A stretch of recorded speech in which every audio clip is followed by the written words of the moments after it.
like one of your tips was like your own self motivator, and instead of like Serhant, and that really stuck with me. Yeah, yeah, it's So true. it gave me strength to think beyond like where I was, where I am in publishing, and just continue to do more and to continue to grow and grow bigger and bigger. And I think that I wanted to publish something really unique, a 4-book series, which nobody ever does. No. And I really wanted to do it to empower women and to empower women to in leadership positions and to resist the status quo and to be bosses and queens. And, you know, these are 4 women that I think really exemplify that in politics and are change makers in the world. So these are the women that we started with in the Queens of the Resistance series. So before we get to the books and everything, because I'm obviously super curious, I love how instead of, like, you're in publishing for 15 years, and instead of just kind of writing one book and putting it out there, you're like, you know what I'm going to do? I'm going to write 4. Yeah. All at the same time. That's like 1,000 pages or something. It's nuts. That's like 160,000 words.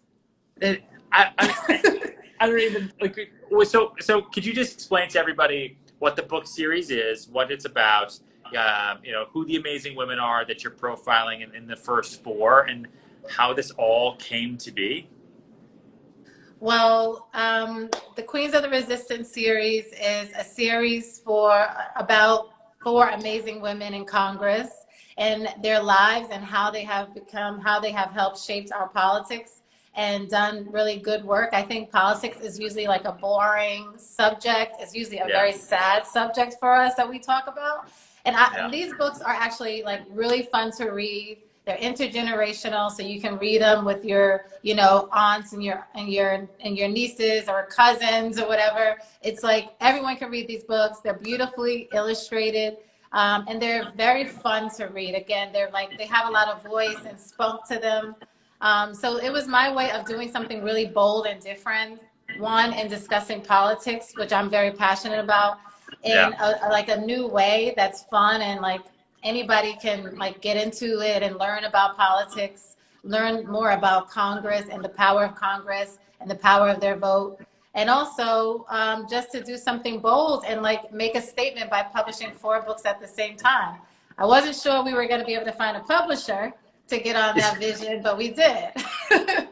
Is that how you pitched it though? I'm imagining the meeting with your publisher to say, I want you to buy not just 1, but 4 books from me. And these are also my first 4. Yes. Well, it was super fun. I really grew to have so much compassion for you all as authors. I mean, you know, I'm really tough. I'm very tough on you. I asked tons from you. So I really learned what it's like to be an author, and that was super fun and interesting. And I enjoyed it. Like, I didn't think anybody was going to go for the 4 books at the same time, but I was sort of open. But when I met with the women at Plume at Random House, they completely just like saw it all the way.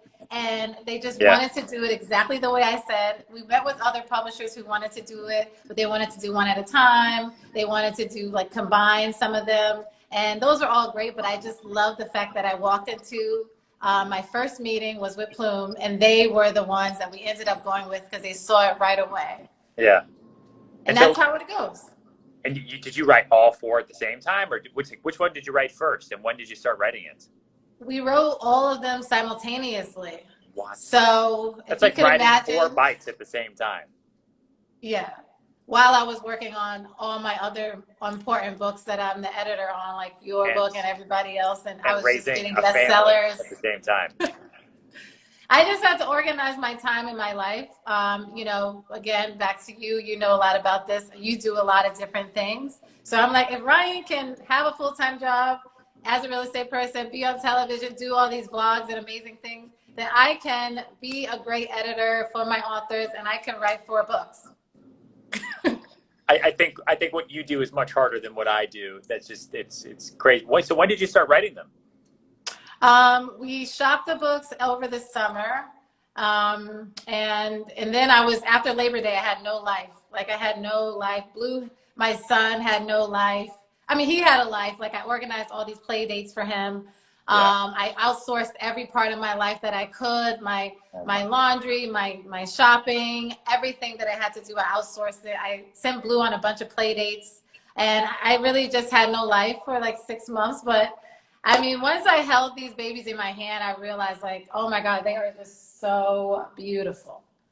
Like, look at this, look at my photo. There I am. And we have pictures inside. Awesome. I love it. So who are the first 4 women? I mean, I know who they are, but if you could tell everybody. There's Alexandria Ocasio-Cortez, and Yes. I'm just going to show them really quickly. Maxine Waters. Who did your cover art? My cover art is done by all the books are done, but like we are an all-female team for the most part. That's cool. So my cover art is done, but my cover art was done by Plume, but the illustrations inside were done by Joshua Janelle, a young, talented African American illustrator. Nice. In New York. Yeah, they're super cool. Yeah, they're super cool. Super cool. So, okay, so they're all going to come out at the same time, like in a box set? Well, no, we're selling them individually at first, and once we get sales ramped up, we're probably I'll talk to Plume, but that's my vision, put them in a box set, and do multiple box sets. Now, I'm just imagining you after Labor Day it hasn't fully sunk in for me that you wrote all 4 books since Labor Day, because I just know what it's like to write one book, and it takes more than that amount of time. So it's mind blowing to me. But how did you juggle writing 4 books, being a working mom, and having a full-time job as an editor for Hachette? Like, how do you do that? Yeah, I just became like 4 different women. I mean, awesome.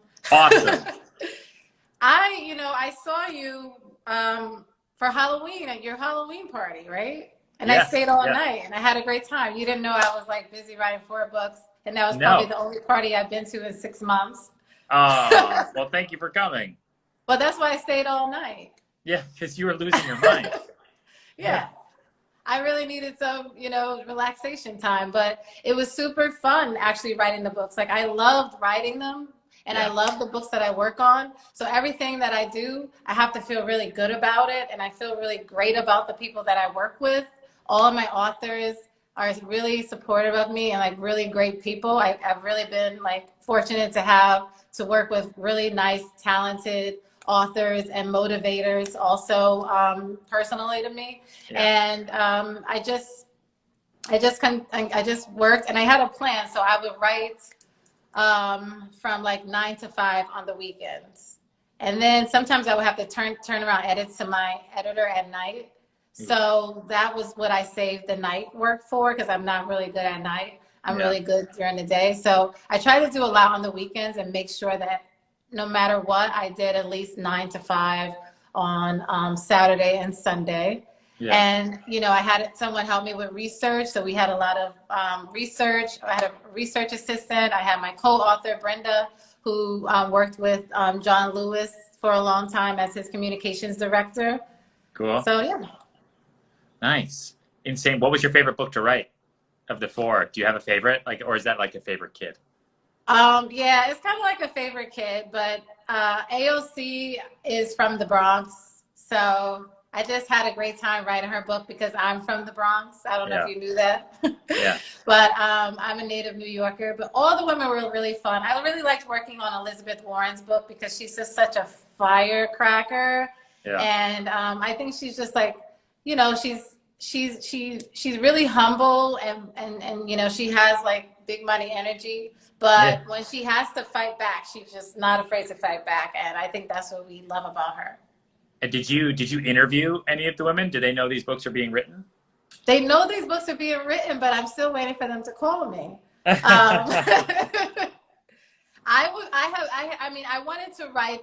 Brenda and I, she works in politics, so she has a lot of connections to the people in that world and fellow staffers of these women. Yeah. But we really wanted to write them from our perspective as citizens and voters and through our lens, especially as Black women. So, you know, we were not like aggressively trying to get them an interview, get interviews from them. It was honestly like a lot of our research, and we put together our own analysis of what their lives have happened. And it would be fun for somebody to do it for you, because it must be fun. It's going to be fun for them to read their life from our perspective. That'd be so weird. But it's probably going to be really weird. But I think it's fun because sometimes, you know, you don't have a lot of people celebrating you. And I think it's important to celebrate these women. And I don't think they really use their platforms for that. And I think that, you know, this is a great way for us to pay tribute to what they've done. You know. So how do you, so it's curious to me, like you just look at where the world is now, right? And kind of what we're going through right now, and kind of the, you know, politics is in every news article everywhere right now. And there's a lot going on with Black Lives Matters and, you know, riots and a lot of unrest everywhere. I mean, you obviously couldn't have predicted all of this would happen when you started writing last September, but how does it make you feel that you're coming out with 4 very powerful books that are obviously, you know, have political ties to them during a time when, you know, everyone's going to be paying a lot of attention to it? Or you knew it was going to be an election year, but you didn't know it was going to be like this? Yeah, we were publishing them for the DNC convention, and which has, you know, we don't know what's going to happen with that yet. I think it's been moved to August, but I think that I could not have planned it better, because I feel that now, like, the people that I was going for with writing this book, which is regular everyday people who normally won't read deeply into politics, actually are really interested in, you know, politics and looking at things differently and trying to figure out what has gone wrong and what we can do better in certain systems, like policing and in reform. So I just thought it was like I think that everything has worked out great. Like, I know, you know, the pandemic, I can't do a regular tour, but then I get love from my friends and authors like you. So I feel really good about it. It actually, I think, is better because I get to have a national platform rather than just going from city to city and only reaching a small amount. I do a lot more on social and virtually. So I think sometimes when we look at as failures, I've had authors who like seem to be so worried about their books launching, but I think that, you know, depends on what your book is. I know that for some, in-person events is important, but for me, I just thought this is actually even better, and I just feel really good about the love and the community that I've been able to create around the books. So when do they come out? They come out tomorrow. Oh, that's right. There you go. Good. Crazy. So you're going to be a published author tomorrow. Tomorrow. Sing a happy birthday. Where can people go to find them? Anywhere? Amazon, everywhere? Just go anywhere that books are sold. Purchase the books. They're really great for book clubs. So, you know, if you want to do a book club, especially of women or people interested in politics, or those who just want to get, you know, sort of a little bit more information about politics, these are the good books to do them with. They're easy to read. They come out tomorrow. They're entertaining, and they will give you just enough of what you need to continue having more conversations about politics and feel comfortable with yourself. Yeah. For sure. Last question I have for you is, what's like one fun thing about each person that you profiled so far that we might not otherwise know? A fun fact. Well, I just found it really fun, as a woman, as a professional, that someone like Nancy Pelosi, that she keeps her hair appointment every week and goes, you know, she starts her day like you, super early. Yeah. She's in her 80s and she's up before dawn. She goes to get her hair done. Then she starts her meeting with a breakfast meeting, and she'll go all day, back-to-back meetings. Her stamina is crazy. And, you know, then she likes to just take a bath and eat some chocolate. And I just thought she just sounds so normal, but the work, I mean, she's the third most powerful person in the United States. And I just didn't think that, you know, her schedule would be so similar to mine or yours or anyone. And I like her priorities. She prioritizes her presence, her big money energy appearance, and, you know, her self-care at the end of the day. So I love that about her. That's so funny. She wants to have a bath and eat some chocolate. Well, listen, this is so awesome. Huge congratulations for you. Super cool. I'm so excited the books are coming out tomorrow. So everybody who's watching or who watched this on repeats, Queens of the Resistance, you can find them anywhere books are sold.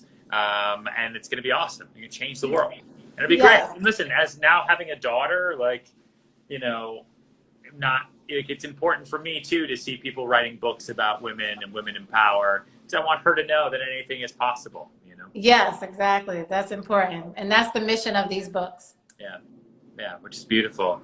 Well, thank you. Anything else you want everybody to know? No, I just want to thank you for, you know, having me on, and I want to make you proud with my book tour. It's gonna be awesome. Your book tour is so much simpler than my book tour, which is like every airplane ever. You get to just kind of like hang out, do these little virtual things. It's great. Yes. All righty. All right. Well, I'll talk to you later. So congrats and have a fun day tomorrow. Okay. And I look forward to getting your revisions. Yes. I'm going to go work on that right now. Yes. All right. Bye. Bye.